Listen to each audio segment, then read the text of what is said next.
Now I'm going to talk a bit about direct action. When I talk about direct action, I'm talking about taking actions that are directly in the face of power to defend oppression, right, and to name injustice. We have to be super cautious, I think, about fetishizing direct action. One of the things that happens in, I think, the direct action community, those of us who are on the street, who are willing to go sit in parliament offices and not leave, who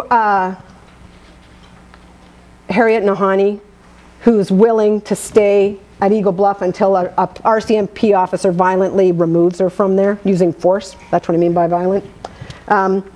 That direct action, we can fetishize that and think that that's the only thing we need. We need a diversity of tactics. This is basic anarchist theory. There's got to be a diversity of tactics. It can't all be direct action. The other thing that happens is there can become a real macho.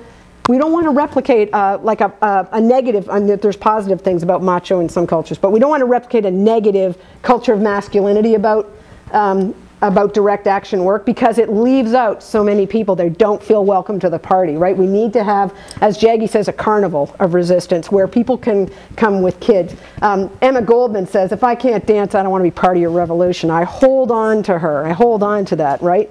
So I think it's really important that we don't put direct action on a pedestal, and yet I'm extremely concerned in academia that direct action activists are discredited. We're not the ones who are invited to speak very often. And once direct action people and the people on the margins change the middle ground, the people in the middle ground get their speakers at the table with government and with faculties and other things, right? And then who do they want left out of the conversation? All of us in the margins, all the direct action people, right? Our parliament is doing the hand wash thing. I saw Billy Bragg at the Commodore in Vancouver, and he said, I have never seen a country that is so committed to washing their hands, damn it. Ever since I got here, people have been asking me to wash my hands. There's sanitizer all over. He's like, environmental warming, wash your hands. Torture, washing our hands. Afghanistan, we're washing our hands. We're washing our hands. Washing your hands is fully funded. Have you noticed this? Buses, how much money is it taken to teach us what our mothers taught us? To wash our hands. We know to wash our hands.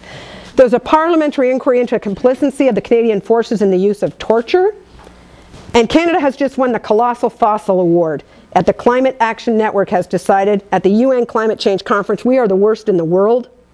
And they said the Fossil of the Year goes to Canada for bringing totally unacceptable position to Copenhagen, refusing to strengthen it one bit. Canada's 2020 target is amongst the worst in the Western world, and this follows 2 years of delay, obstruction, and total inaction on environmental justice. And what is happening in response to these egregious injustices? Our Prime Minister has prorogued Parliament, which means suspending democracy. Shame, right?